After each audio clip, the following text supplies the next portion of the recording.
Mga master, okay lang bang? Huwag niyong skip ang mga ads sa aking mga video kung okay lang mga master. Salamat sa solid na suporta po. Yon, what's up mga masters? Nandito na naman tayo sa panibagong araw, panibagong kabanata na naman ang pagsasama-samahan natin ngayon guys.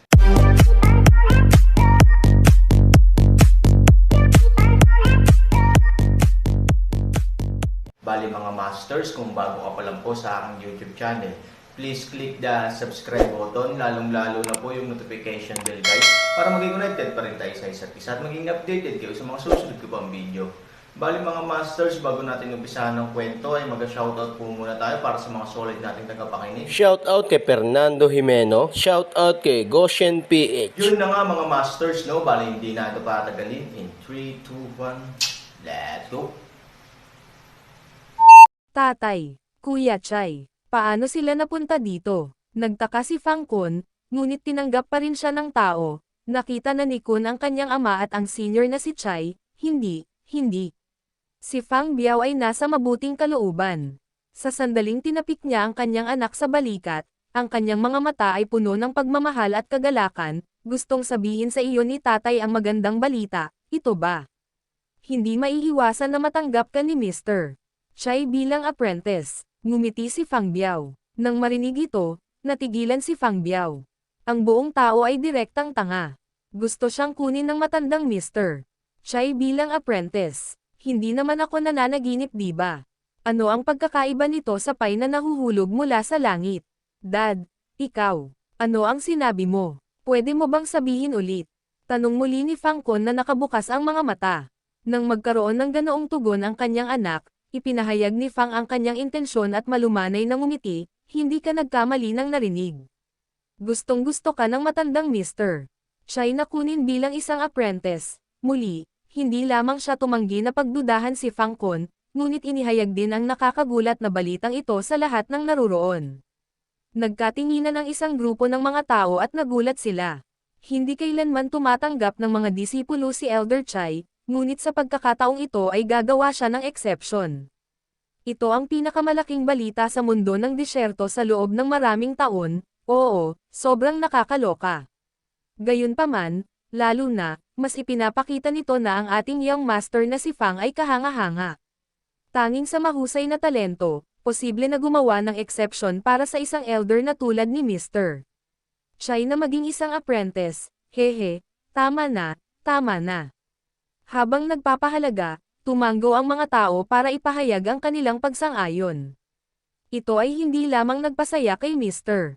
Chay, ngunit nagpasaya rin kay Fang Kun at sa kanyang anak. Ang una ay natural na ginawang kilalanin ng mga tao si Fang Kun. Ang huli ay nagtatag ng prestihiyo sa mga tao. Disciple Fang Kun, nakilala ang guro.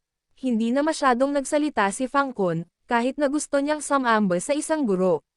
Gayunpaman, hinawakan ni Fang Biao ang braso ni Fang Kun at hindi siya hinayaang lumuhad ng diretso. Nagkunwari siyang galit at sinabing, Kun anak, huwag kang masungit. Nang makita si Fang Kun na nakatitig sa kanyang sarili, si Fang Biao ay maling nagreklamo, si Mr. Chay ay isang kilalang tao sa disyerto. Paano mo sasambahin ang Panginoon ng basta-basta? Nang marinig ito, napangiti si Fang Kun at hinawakan ang kanyang ulo sa kahihiyan, paano ko ito makakalimutan, huwag kang mag-alala. Mamaya mag-aayos ang tatay ko para sambahin mo si Master Chay. Marahan na ngumiti si Fang Biao. Ito ay hindi lamang bilang paggalang sa reputasyon ni Mr.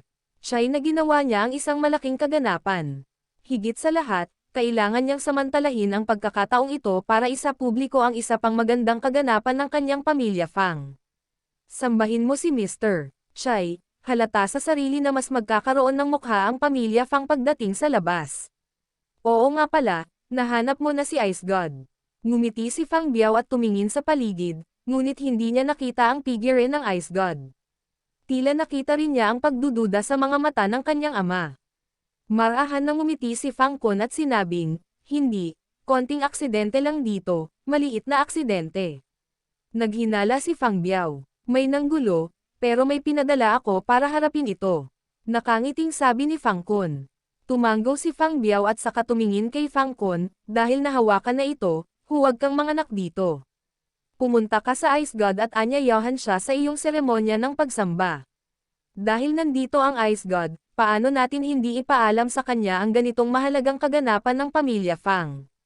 Ito rin ay isang magandang panahon para sa pamilya Fang upang ipakita ang kanilang mga kalamnan sa Diyos ng Yelo. Kapag naayos na ang palabas na ito, hindi ba papabor ang balanse ng Ice God sa pamilya Fang? Sa tatlong malalaking bandilang ito, ang kinabukasan ng pamilya Fang ay magiging napakatatag. Tandaan mo, si Ice God is a low-key man, but he is as young as you. He must be humble and do things. Don't hurt Ice God. Naiintindihan mo ba? This is the most key link of the Fang family. Huwag kang magkakamali. Intindihin. Tumanggo si Fang Kun. Nang makita ito, nagbigay ng kaunting pagsaludo si Fang Biao at hiniling ang matandang Chai na bumalik at maghanda para sa seremonya ng pagsamba. Pagkaalis niya ay hindi napigilan ng lalaking gwardya na mag-alinlangan. Young Master, tinanong lang kami ng lalaki kung alam namin ang pagkakakilanlan ng katabi niya. Pinapanood namin ang sinabi ng matanda. Dapat ba, Tisha? Siya ba ang Diyos ng Yelo? Mga master, okay lang bang? Huwag niyong skip ang mga ads sa aking mga video kung okay lang mga master. Salamat sa solid na suporta po. Nang marinig ito, ang buong mukha ni Fang Kun ay puno ng pang-aalipusta. Sa kanyang mga mata, ang pagkakakilanlan ng panggalan na Aaron ay hindi katumbas ng pagsasabi na siya ay Aaron. Nakilala na niya ang pagkakakilanlang ito sa Central Plains. Talagang may mahalagang papel ang pangalan ni Aaron sa Central Plains, ngunit dito, sa kanyang disyerto na lungsod, umuto pa rin ba ang Aaron? Sa partikular, mayroon na ngayong ilang masasayang kaganapan si Fang Kun. Hindi banggitin ang isang Aaron, kahit na ito ay 10 Aaron, hindi ito papansinin ni Fang Kun. Sa kanya, deserve mo siyang maging Ice God. Ngumisi si Fang Kun. Nag-iingat lang ang mga nasasakupan ko. Kung tutusin, kung totoong Diyos talaga siya, we can't afford to offend him, said the male guard. Pagkatapos ng lahat, ang Diyos ng Yelo ay ang Diyos ng karangalan sa daigdig ng disyerto, at ang posisyon nito sa kanilang isipan ay higit pa sa imahe ng tunay na Diyos sa Central Plains. Dahil ang mundo ng disyerto ay kailangang umasa sa Diyos ng Yelo sa totoong buhay, ang agwat ng katayuan sa pagitan ng dalawa ay natural na malinaw sa isang sulyap. Napangiti si Fang Kun, at may bakas ng pang-aalipuste sa mga sulok ng kanyang bibig, bagamat mayroon akong 10,000 puso, alam ko ang ugat at ilalim ng bata. Kung siya ang Diyos ng Yelo, kakain ako ng tae para sa iyo, bahagyang yumuko ang lalaking gwardya, medyo naiintindihan, pumunta ka at ihanda ang mga kagamitan sa pagpapahirap. Hintayin mong maging abala ang iyong master mamaya at makisaya sa bata. Ngumisi si Fang Kun. Tumanggo ang lalaking guard at mabilis na tumalikod gaya ng utos. Matapos paalisan ang lalaking gwardya, si Fang Kun ay nasa mabuting kalagayan. Itinaas niya ang baso gamit ang isang kamay at sinabi sa mga tao sa paligid niya, "Well, the matter has been solved. Ladies and gentlemen, I have something important to do, so I won't bother much. Eat and drink well." Pagkatapos noon, dinampot niya ang kanyang baso at iginalang ang buong paligid. Itinaas ni Fang Kun ang kanyang ulo at ininom ito. Tinulungan niyang tumayo ang 8 babae at nagmadaling magtrabaho sa sarili niyang negosyo kasama ang ilang waitress. Nang makitang napakalapit ng batang si Fang Kun sa kanyang sarili, siniraan ng 8 babae ang mga perpektong tao. Hindi lamang sila walang kasalanan, ngunit buong pagmamalaki nilang kamandat sa 8 babae sa tabi niya at inihayag ang kanilang tagumpay. Hindi lang ako sinusuportahan niyang Master Fang, tinutulungan din ako. Sabi ko, kung mas bata ako ng 10 years, hindi naman pagmamayabang. Siya, pero nasa bag ko lang, ngumiti ang 8 babae. Ilang babae sa tabi mo ang nakatingin sa akin at ako naman ay nakatingin sa'yo. Parehong may pagkasuklam at inggit sa kanilang mga mata. Ang mga tao mula sa lahat ng panig ay hindi lamang lihim na itinuro ang 8 babae sa kanilang likuran, ngunit lihim ding nagdalamhati na ang batang Panginoon ng pamilyang Fang ay matalino at makapangyarihan, at pinag-usapan kung gaano kabuti kung ang isang anak na babae ay maaaring magpakasal sa gayong lalaki. Sa oras na ito, ang Aaron sa kabilang dulo ay pinindot hanggang sa bilangguan ng ilang mga lalaking gwardya. Ang Heaven Prison ay matatagpuan sa dulong kaliwang bahagi ng front hall. Matapos dumaan sa isang bulwagan na tinatawag na Yin at Yang Department, may malalim na paikot-ikot na landas na halos 100 metro. Mayroong isang malaking selda sa loob nito, at ang mga pangolin ay nakakulong doon. Pagkatapos nito, pumasok sa isang lubhang nakatagong daanan ng bituka ng tupa hanggang sa dulo, na siyang pasukan ng bilangguan. Ito rin ang lugar kung saan ikinulong ang Aaron. Ang pasukan ng bilangguan ay talagang isang bunker na parang umbok sa lupa. Isang batong 12-12 ng metro ang kapalang. Pangunahing pinto nito. Sa tabi ng main door, dalawang mabangis na stone beast ang nahati sa magkabilang panig. Ang dalawang lalaking gwardya ay bawat isa ay kumuha ng isang susi na halos kasing laki ng kamao at inilagay ito sa bibig ng dalawang mabangis na stone beast. Unti-unting bumukas ang tarangkahang bato na may malaking dagandong. Halos sa pagbukas pa lang ng pinto ay bumungad sa akin ang nakakadiri na amoy mula sa loob. Paminsan-minsan, tila may malungkot na sigaw sa loob. Kung mga ordinaryong tao, natatakot ako na lumambat na ang mga binti at paa nila sa paningin ng mga ito. Ito ay Aaron na hindi nagpapanik sa kanyang mukha. Baliw ka talaga. Ang direksyon ng lugar na ito ay para makapasok ang mga buhay at umalis ang mga patay. Ang dalawang lalaking gwardya sa tabi ni Aaron Langham, ipasok mo sila. Si Aaron ay ngumiti at hindi nagsalita, gumawa ng mabagal na hakbang, at sinundan ang ilang lalaking gwardya sa loob ng bilangguan. Sa pagpasok ng maraming tao, dahan-daang nagsara ang tarangkahang bato sa likuran nila. Tila mas naging marahas ang baho sa buong espasyo dahil walang bentilasyon. Ilang lalaking gwardya ang nagtakip ng ilong sa lugar. Ang piitan ay madilim at mahalumigmig. Pagpasok mo, malabo mong maririnig ang tunog ng mga tanikala ng bakal sa selda mula sa dulo ng koridor nito. Huminto ang lalaking guard, casual na nagbukas ng pinto at malamig na uminom.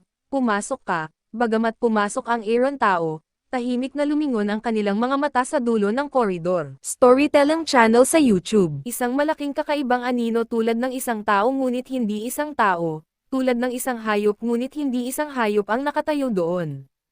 Ang kanyang mga paa, ang bawat isa ay nakabalot ng makapal na kadena sa braso, ay hinayla ito sa isang malaking karakter.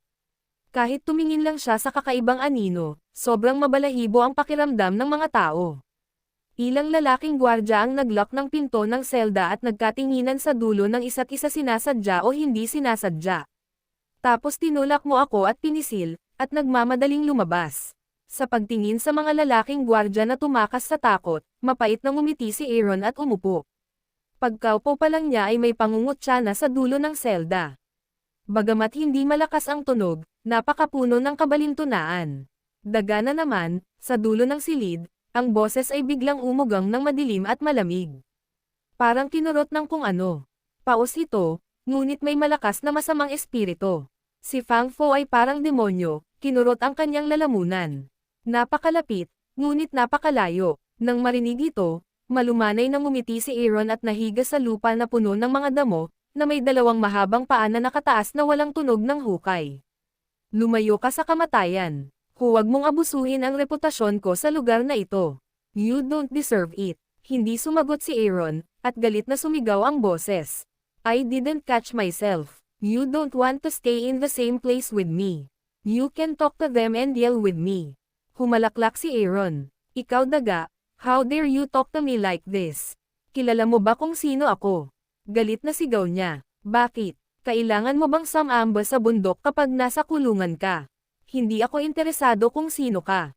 Anyway, para sa akin, pareho tayong palaka sa balon. Humalaklak si Aaron. Pagkatapos ay bahagyang pumikit siya. Anyway, para sa Aaron, wala talaga siyang interes sa lugar na ito. Huwag mong sabihing kulungan, kahit impyerno, ano. Ito ay isang lugar upang manatili saglit. Sinong palaka sa balon kasama mo? Karapat-dapat kang ikumpara sa akin. Malamig na saway ng boses. Hindi siya pinansin ni Aaron at itinaas ang Diyos. Damn it, mabahong bata, bakit hindi ka nagsasalita? Patay ka na ba? Sobrang tahimik pa rin. Sa sumunod na segundo, ang kadena ng bakal ay gumawa ng nakakabaliw na ingay at mukhang napakabangis sa malalim na bilangguan na ito. Halatang galit ang lalaki. Daga, isa ka talagang daga. Kung kokontrahin mo ako, hindi ako mangangahas na magpatuloy sa pagsasalita. Binabalaan kita, mabahong bata, huwag mong hawakan ang kamay ko, kung hindi, mabali ko ang leeg ng aso mo. Hindi tumugon ang Aaron. Tila kaya lang magtampo ang lalaki. Matapos ang isang dagandong, unti-unting, sa tunog ng ilang mga kadena na nahuhulog sa lupa, ang taong iyon ay maaari lamang manatili sa kanyang sariling lugar, kahit papaano. Hindi ko alam kung gaano katagal, nang muntik nang makatulog si Aaron, biglang, sa isang mapurol na tunog, isang bagzo ng sariwang hangin ang lumutang ng dahan-dahan mula sa labas, at pinamunuan pa ang mga kandila sa piitan upang bahagyang gumalaw. Pagkatapos, ang mga pagsabog ng mga yabag ay nagmula sa labas patungo sa loob. Sa dilim, bahagyang iminulat ni Aaron ang kanyang mga mata at nakita niya ang higit sa 100 tao na dahan-daang dumarating sa pasukan ng bilangguan. Bagamat hindi malinaw na makita ng Aaron ang kanilang mga mukha dahil sa magaan na problema, alam din ng Aaron kung sino ang bisita. Nang huminto ang lalaki at maraming tao sa likuran niya ang nagsisindi ng mas maraming ilaw, mas naging maliwanag ang liwanag ng buong underground dungeon, bagamat medyo madilim pa. Sino pa ang maaaring maging pinuno maliban kay Fang Kun? Sa oras na ito, tinitingnan si Aaron na natutulog na nakapikit ang kanyang mga mata sa selda, hindi niya napigilan ang pagpisil ng bahagyang pagngisi mula Sa kanyang mga ngipin, nagsunog ang apoy sa kanyang mga kilay, tila hindi ka pa rin nagmamadali. Aaron sleeping gently ngumiti lang ng malumanay at hindi sumagot, mabait, malamig na ngumiti si Fang Kun, pero sana maging kalmado ka mamaya, halika, nakalock ba ang mga pintuan ng kulungan? Mahinang tanong ni Fang Kun, nakalock ito, tumango si Fang Kun na may kasiyahan, pagkatapos ay kumuha ng ilang puting table task sa kanyang kamay, kumuha ng isa at ipinamahagi ito sa iba pa, habang ngumunguya, hindi mapigilan ni Fang Kun na tumingin kay Han Sanchen na may malungkot na mga mata at ngumisi. Ngayon, makipaglaro sa iyo, humikab si Han Sanchen. Iniunat ang kanyang baywang at dahan-daang umupo, okay, pero natatakot ako na hindi mo kayang maglaro. Yun na nga mga masters, no? Bali panibagong kabanata na naman yung natapos natin ngayong gabi. Muli, maraming salamat po talaga sa walang sawang suporta po sa aking YouTube channel na talagang inaabangan nyo po ang bawat upload ko po. Bali mga masters, magkita-kita ulit po tayo bukas ng gabi at ngayon po ay magpapaalam po muna tayo. Bali mga masters, bye-bye!